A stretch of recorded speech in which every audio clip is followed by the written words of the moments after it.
एहतजाज काम कर गया, IPPs के गिर्द घेरा तंग।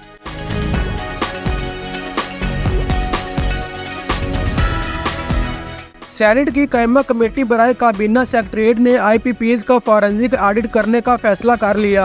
राना महमूद और हसन की जेर सदारत सेनेट की कायमा कमेटी बराए काबीना सेक्रेटरीट का इजलास हुआ, जिसमें चेयरमैन नेपरा वसीम मुख्तार की जानिब से कमेटी को ब्रीफिंग दी गई। चेयरमैन नेपरा का कहना था, हुकूमत, बिजली कंपनी और सार्फिन के दरमियान तवाज़ुन कायम करना सबसे मुश्किल काम है। अब बिजली जनरेशन के नए प्लांट नहीं आ रहे, अक्टूबर नवंबर तक कमर्शियल मार्केट खोलने लगे हैं, सार्फ को इजाजत होगी अपनी मर्जी की कंपनी से बिजली हासिल करें। वसीम मुख्तार का कहना था कि हम सब से गलती हुई, 2007 के बाद बिजली की किल्लत आ गई थी। 2013-14 में चीनी मावनत से पावर प्लांट लगे, हमारा ख्याल था GDP 6% रहेगी, इस हिसाब से बिजली शामिल की। हम अपने जज्बात में ओवर कैपेसिटी में चले गए, हमारी डिमांड में कमी आई है। इनका कहना था, बिजली किल्लत की वजह से हमने कंपनियों को मराहत दी थी, हमने प्लांट लगाने वाली कंपनियों को बतौर मराहत डॉलर में अदायगी दी। हमारे रुपया की कदर मुस्तकिम नहीं, इसलिए इन्वेस्टर डॉलर में अदायगी मांगता है।